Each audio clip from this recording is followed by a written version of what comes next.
Saint-Malo, au nord de la Bretagne. C'est ici que vit Benjamin Danielou. En 2005, il est en école de commerce. À la fin de sa deuxième année, il est envoyé en stage en Thaïlande. Mais 5 semaines plus tard, il est victime d'un terrible accident.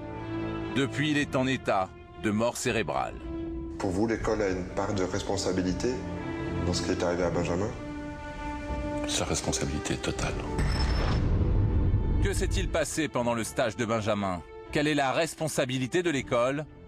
Après l'accident, le père de Benjamin porte plainte contre elle pour mise en danger d'autrui. Ah, ça doit quand même préoccuper l'ensemble des pères et mères de ce pays. Parce que demain, on va leur dire, votre fils, stop, il a un stage, il part pour le Japon. Il a un stage, il part pour la Thaïlande. Il a un stage, il part pour la Nouvelle-Zélande. Mais chez qui? Pour effectuer quel stage? L'école aurait-elle pu empêcher le drame? Et surtout, les étudiants sont-ils envoyés en stage avec toutes les garanties de sécurité? En mai 2005, il y a urgence pour Benjamin. Il n'a plus que quelques jours pour trouver son stage de fin d'année. Sinon, il risque de perdre son diplôme. Il propose alors à son école de partir pour la Thaïlande, dans une petite société qui offre aux touristes des séjours de golf.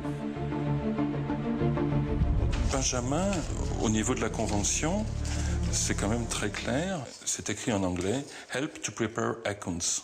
C'est-à-dire? Aide à la préparation des comptes. Je vous ferai remarquer quand même que Benjamin, en deuxième année, n'avait pas 1 heure de comptabilité. Georges Horn est un ancien DRH. Il a embauché des dizaines de stagiaires et il n'est pas surpris par ce qui est arrivé à Benjamin. Et les étudiants, quand ils vont chercher leur stage, vont découvrir malheureusement que les entreprises en question ne leur accordent jamais une priorité, ne s'intéressent pas à eux. S'ensuit une recherche de stage qui prend toutes les allures et les formes d'un parcours de combattant. Et l'étudiant, sachant qu'il aura peu d'opportunités, va accepter la première proposition qui lui est faite. L'école valide le choix? L'école a validé son choix, parce que la convention de stage est signée par l'école. Donc l'école a validé le choix. Quelques jours plus tard, Benjamin s'envole pour la Thaïlande. Direction Pattaya, l'un des endroits les plus chauds du pays, connu pour être la capitale mondiale de la prostitution. Pourtant, cela n'éveille pas la curiosité de l'école. Elle ne téléphone pas au futur patron de Benjamin pour vérifier le sérieux de l'entreprise. Il y a eu des vérifications qui ont été faites, en particulier sur le site internet de cette entreprise. Ça consiste en quoi ces vérifications?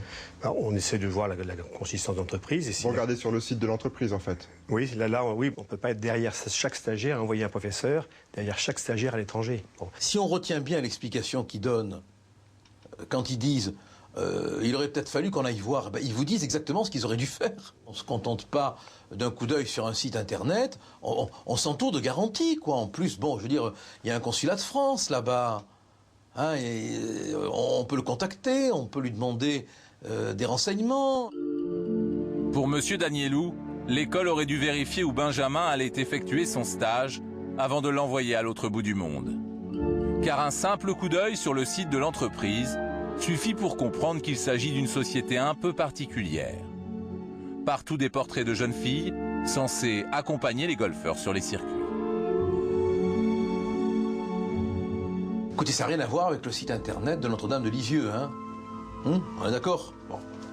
Il faut être complètement pour ne pas comprendre en feuilletant ce site internet qu'on est sur un site de racolage. Il y a une convention tripartite qui est signée entre l'école, l'entreprise et le stagiaire.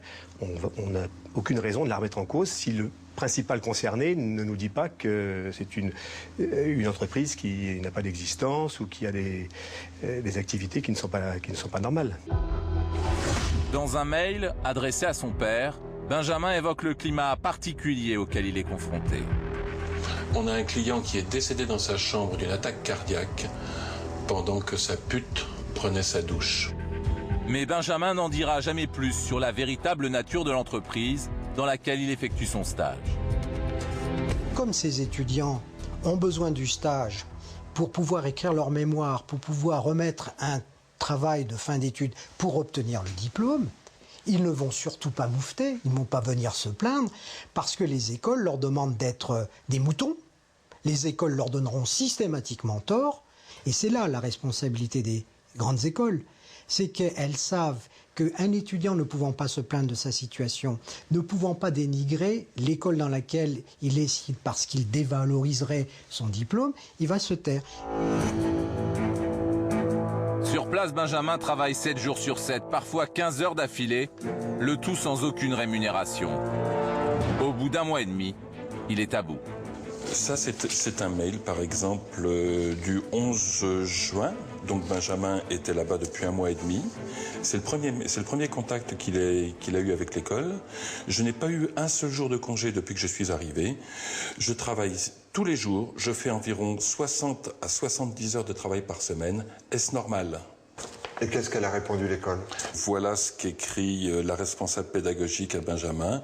Vous avez encore 5 semaines de stage à faire. Vous devez tenir, pas par obligation morale envers nous, mais pour valider votre deuxième année de l'EGC. Vous connaissez le contrat. 13 semaines de stage dans la même entreprise. C'est-à-dire qu'ils lui mettent la pression, en fait. Ils lui disent, si tu rentres, tu n'auras pas ton diplôme. Tout à fait. Tout à fait. Benjamin trouvait qu'il avait effectivement beaucoup de travail. Bon, quand les élèves sont pour plusieurs semaines à l'étranger, il y a des moments où ils ont des coups de cafard, où ça va moins bien. Si par rapport à ça, on dit amen tout de suite, ou on dit si tu rentres tout de suite, c'est pas forcément la bonne solution. Ils ne se sont jamais réellement renseignés sur la situation psychologique de Benjamin, parce qu'ils n'ont jamais eu Benjamin au téléphone. Ils n'ont même pas pris cette peine d'appeler leur stagiaire. Après la réponse de l'école, Benjamin décide de rester et de poursuivre son stage.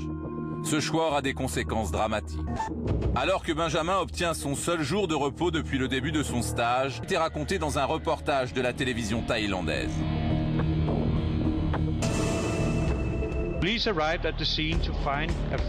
Benjamin rattrape le voleur. Il parvient à le désarmer et à le conduire au poste de police. Mais il a frôlé la mort. L'agresseur était armé et dans la bagarre, Benjamin reçoit un coup de couteau dans le genou. Son père appelle aussitôt l'école pour qu'elle dise à son fils de rentrer. En vain. Si Benjamin... C'est à Benjamin, ça aurait été à Benjamin de nous dire s'il pensait que cet élément était quelque chose d'anodin, d'accidentel, ou si il y avait un risque que ceci se traduise par quelque chose de plus grave. Mais nous n'avons pas eu cette demande. Une semaine après son agression, Benjamin est épuisé, physiquement et nerveusement. Le 3 juillet, il roule en scooter, en pleine nuit, sur la route entre son travail et son domicile. En Thaïlande, on roule à gauche. Imaginez Benjamin circulant sur son vélomoteur ici, vers 6 heures du matin, a brutalement traversé la route, pour une raison totalement inexpliquée, et est venu heurter ce poteau sur lequel il s'est fracassé le crâne. C'est là que j'ai retrouvé les cheveux le lendemain après-midi quand je suis venu voir le lieu de l'accident. Il n'y avait plus que les cheveux dans le béton. Là. Il est 5 heures du matin. Pour une raison inexpliquée, Benjamin perd le contrôle de son scooter et percute le seul poteau électrique en béton. Il tombe dans le coma. Il est toujours là. Il respire. Son cœur bat. C'est tout. Il peut nous quitter demain. L'école aurait-elle dû demander à Benjamin de rentrer plus tôt en France? A-t-elle manqué à son devoir de conseil et de protection de son stagiaire? 3 ans après, l'enquête n'est toujours pas terminée. Pour vous, le stage de Benjamin s'est déroulé depuis le choix de l'entreprise jusqu'au début de son stage, jusqu'à l'accident, on va dire, de la même manière pour lui que pour tous les autres. Moi, je pense qu'effectivement, c'est un stage qui s'est déroulé comme des centaines et des centaines d'autres stages de notre école et d'autres écoles. De quoi il aurait été victime, en fait, Benjamin, alors? Il a été victime d'un non-statut de stagiaire. Aujourd'hui, vous pouvez faire ce que vous voulez d'un stagiaire. L'école n'a pas de responsabilité particulière. L'employeur, le maître de stage, n'en a pas non plus. Il y a un vide juridique. Il faut qu'on obtienne une décision de justice qui nous permette d'avoir enfin un statut du stagiaire. De manière que les jeunes gens et les jeunes filles qui sont expédiés aux 4 coins du monde pour faire des stages partent dans des conditions d'une relative protection.